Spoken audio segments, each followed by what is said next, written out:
just want to know how you planned this exhibition. Oh, that's pretty simple. I mean, the whole thing, it probably grows out of something else. So this friend of mine who runs this gallery called Gallery Rasa, so he discovered this scroll. Somebody came to him and he got hold of it. So then he showed it to me, saying that, okay, we have this scroll which is a new discovery of Benode Behari's work. So I said, okay, this is an important thing. So we decided to work on that scroll. So the initial idea was we were publishing a book on it. And as we started working, we thought, why not show the scroll along with all the other scrolls that we know of. Of course, since they are in diverse collections and government collections, it's difficult to get them together, but I had worked on them earlier. So there was this set of images that I already had. I had documented them. So then we decided that along with the book, let us also exhibit the scroll and give an opportunity for people to see all the scrolls that Benode Behari has done together, because this has not happened before.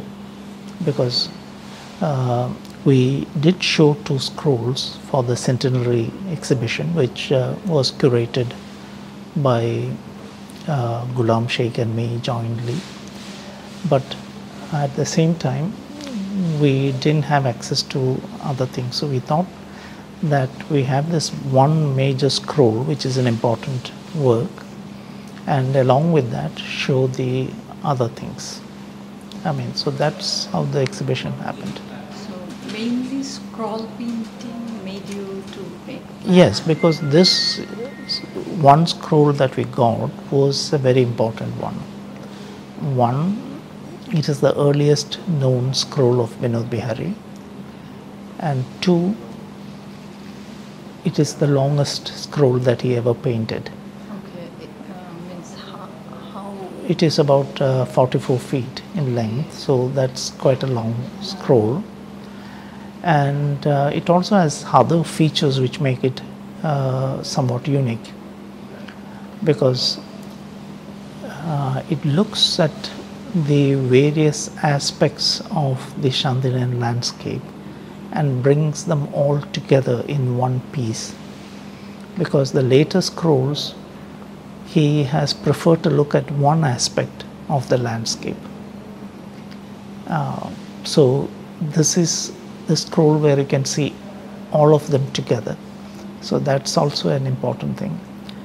So we thought this is a very important scroll from that perspective, in terms of being the earliest, the longest, and also the one where you have a comprehensive representation of the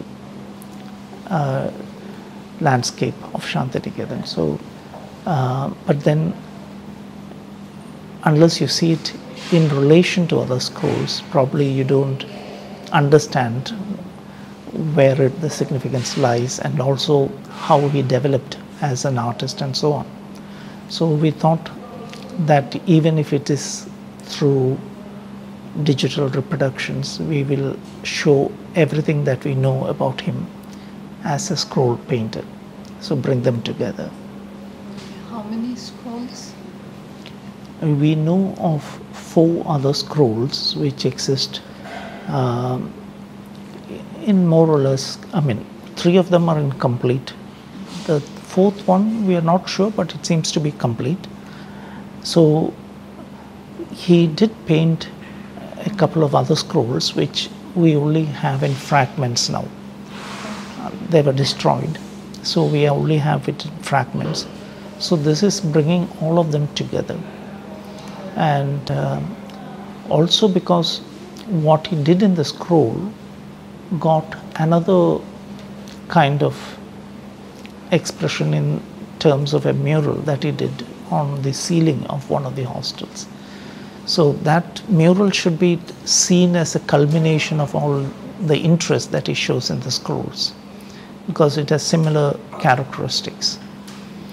And there is also a Chinese sketchbook in which all the pages are filled, which has many of the same characteristics. So the scroll which we found recently is from around 1924, and from there till about 1942 he has been working with these ideas. So that constitutes the first part of his life as an artist, because after this he moves away a little from landscape, or exclusively from landscape, and he begins to paint more figurative murals and so on. So the scrolls also represent the most important aspect of his early life as an artist, where he is looking almost exclusively at landscape and the landscape of Santiniketan. So that's a difference. আমরা জানতে চাচ্ছিলাম যে ভারতীয় চিত্রকলার যে আধুনিকতা মানে modernity যেটা, সেটা বিনোদ বিহারীর হাত দিয়ে আসলে আমরা দেখতে পাই সবসময়। তো সেখানে আপনি কোন কোন বিষয়কে বেশি গুরুত্ব দিয়ে দেখাচ্ছেন আমাদের কাছে, মানে what aspect did you? No, that is true. I mean যে কোনো দেশের মডার্নিটি তো একজনের হাত দিয়ে হয় না। It is always a collective process, and different people bring different aspects of it. Now no artist is completely born out of nothing, so he always has something behind him. Now most of the artists, or a good number of artists in the modern period, they were reacting to other cultures. So the arts that came from the West was certainly there, but also you could think about contact with other cultures which are non-Western. So in the case of India, while an awareness of Western art came with colonialism, they also, in a spirit of anti-colonialism, they also looked to other traditions in the East. So that was there. So and artists in the East, especially in Japan to start with, they were also trying to contact with artists in India. So there was what we call Pan-Asianism to start with. And that Pan-Asianism brought various aspects of Japanese or Chinese art into to the attention of Indian artists. And each artist looked at an aspect which he found interesting, or which he found went with his own kind of attitudes. So you have somebody like Rabindranath who looks at the kind of subtle realism that the Japanese artist kind of had, which is not totally naturalistic like in the West, but combining it with a certain kind of artistic freedom, and a subtlety of tonal qualities.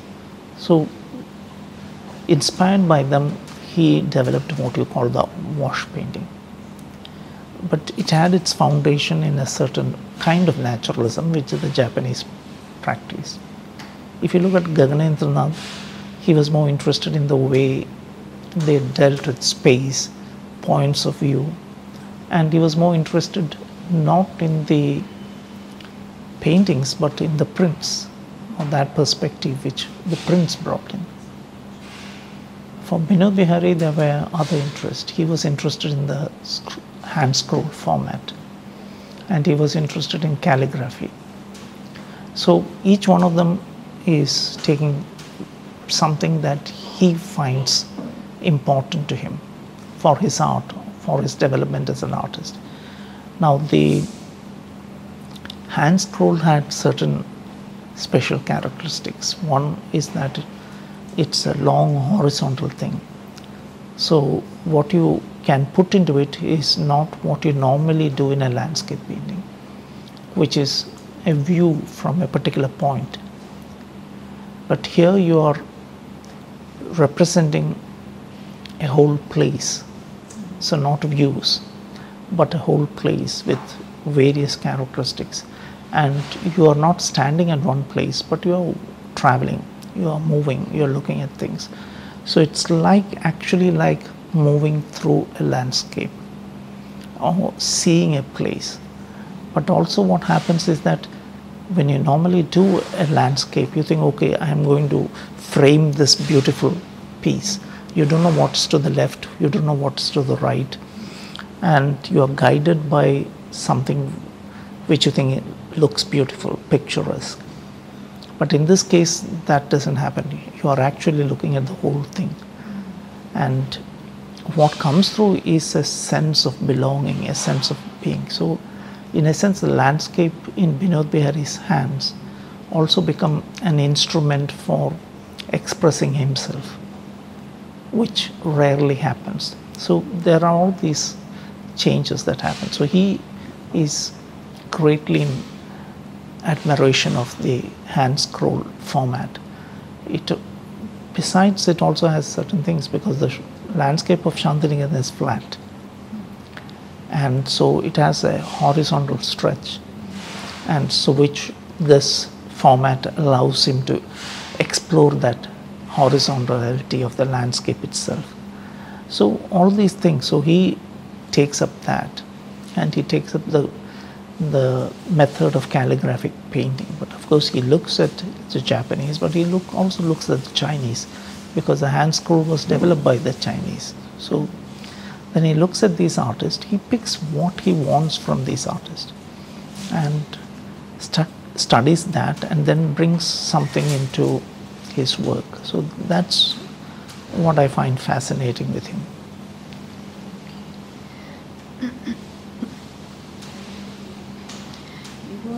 You always work with Rabindranath master painters, Rabindranath or Benode Behari now. So how did the trend of Indian art emerge in their works? Yeah, but see, they are not all trying to do the same thing. Each one has a slightly different thing, partly because they are of different ages, and they have, like Rabindranath obviously had a certain interest in certain kind of Western painting, but he also saw its limitations, so he wanted to get out of that. So that is where the Japanese artist become handy for him. But in the case of Benode Behari, that was not the issue. He wanted to give expression to himself, and he wanted to give expression to the place he was living in, to bring all that. So for that you have a totally different approach. So it's not Rabindranath's problem. He didn't have a thing. He is not having a love-hate relationship with realism. He is not thinking about that. He is thinking of a different kind of language, which we call sometimes calligraphic, which means you have marks, and that marks that you make with your brush have a certain characteristic, almost like alphabets in a language, with which you can then construct, you can describe. So if you're learning Bengali, you will learn the alphabets, and then you know how to combine alphabets to words, words into paragraphs, paragraphs into, I mean sentences and paragraphs, sentence into paragraphs, and then whole essay or story or whatever you do. So it's the same thing. You start with marks, but then you have a whole repertoire of marks, just like you have a whole collection of alphabets, and then you learn how to combine these marks and to get an analogous image which represents or describes an object. Then through those descriptions, you go into creating a picture of a place or an experience. So the calligraphic language works like that, not like the optical image that realism has, not like the way the camera works, almost as if, because that is a negation in essence of the possibility of language, because you think you get everything as you see, it's reflected in a mirror or it's captured by a camera. So the calligraphic approach is just the opposite. So that's what he's trying to do. So there are so many differences. So each artist has his thing, whereas Ram Kinkar had his own interest, and he was aware of all these, what these artists were doing, including Benode Behari, who was his contemporary. But he uses that awareness then to look at what is happening in modern Western art. So, yeah, so he's actually doing this, and so you can see that each one has a slightly different thing. So it's not the same, and because as individuals their concerns are different, their interests are different, their sensibilities are different. Benode Behari was an introvert. He also had physical problems, which meant that he should look at representation differently from other artists, because when you see, if I want to draw this in front of me, I look at it and try to draw. But if you can't see properly, you have to probably look at it from close, then you have to remember it. So memory becomes very important. And then drawing with an object in front and drawing with an object in your memory are slightly different things. So that needs a different approach, a different tool, a different language. So all that is also influencing his choices. So the personality is also getting expressed in this way. So that's a very important kind of thing.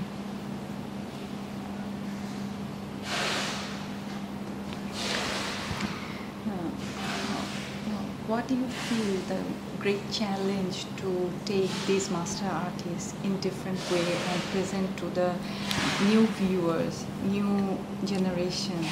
So how did you make that? That I don't know. I mean, what I'm trying to say is I am trying to present what I see. Now, maybe others will respond to what I'm trying to present. Maybe they won't.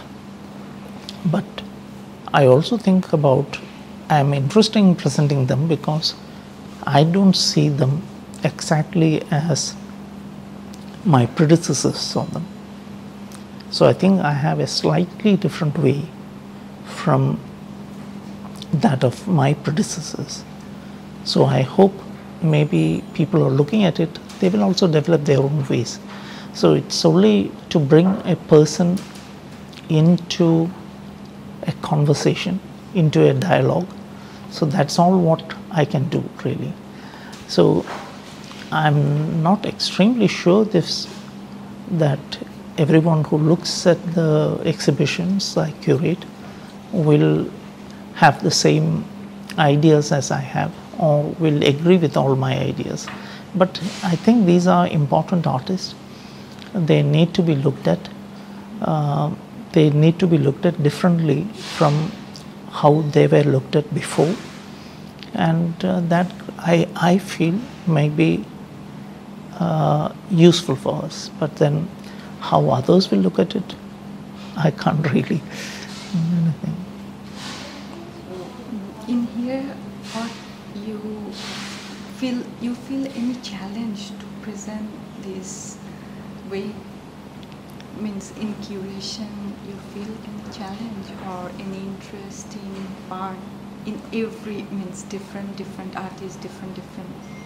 Yes, of course, there will be a lot of other problems. When you're doing a curation, you have multiple issues crop up, and then those are not very kind of, they are challenging in some sense, but nothing to write home about. I mean, each artist will have something, or what you see in that artist and what you want others to consider, so that you try to foreground those aspects. Then I try to do it as much as possible by visually placing things in a certain order so that people might notice it themselves.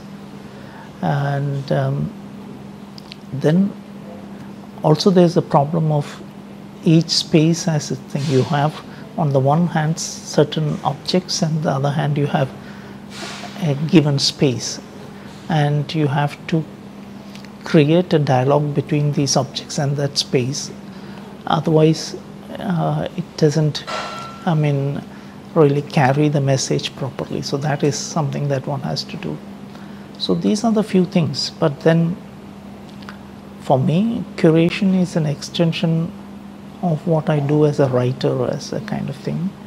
So it is a visual way of trying to present what I might do as a writer with words, and I try to get a similar effect by presenting actual works of art in a certain order, in a certain way, so that it might be legible, I mean, to others as well. So that's true. So I have a rather very, I mean, limited purpose when I do these things. I'm not trying to rewrite everything, but I'm trying to, or undo everything, but I'm trying to kind of add to what is already there. We are just want to know, any means this Chitrakatha, it has any impact in this time?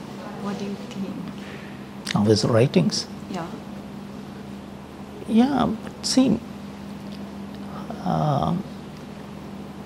again there is a kind of thing. How do you think, does Shakespeare has an impact today, or Homer an impact today, or even Rabindranath an impact today? So why do we read them? Because we look for perspectives that others have, and some authors who can kind of express themselves clearly, who can bring, I mean, maybe simply use language in a way and show you the resources of that language, or surprise you with certain thoughts. Now that's why we probably read these old books, old authors. So I think we look at painters for similar reasons. You might see in the way they're doing a particular use of visual language, you might see surprising ways of looking at the world, which might lead you to think in other terms.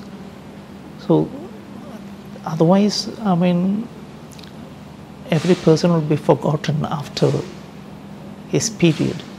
So that doesn't happen like that. We all go back to old authors, to old books.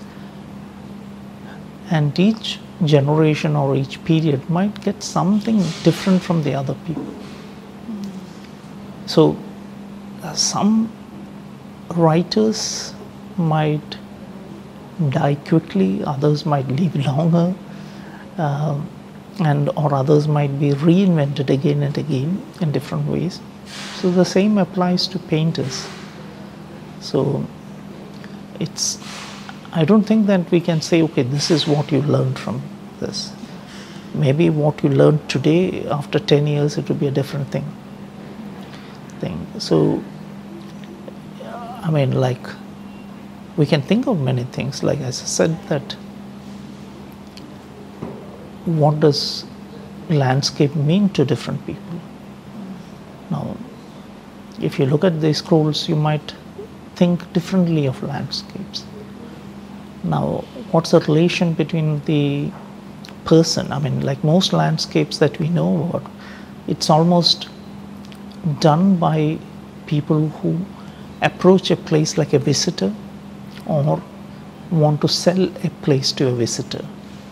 But there is another way of relating to the place. It might be very nondescript, but you might develop a certain attachment for that place, for that experience, and you might see when maybe the tree is like any other tree, the road is like any other road, but there is a sense of belongings to the place where you live, and maybe you will read something into that. So you can see that you can do landscapes from the point of view of a visitor who is looking for interesting views or beautiful scenes, or you can do it like a person who is living in a place and he wants to communicate something of his own life through that landscape. So you have a different way. I mean, maybe so when you look at Benode Behari's scrolls, you might think about the relationship between a person and the place he lives in. So that might be an interesting thing to do.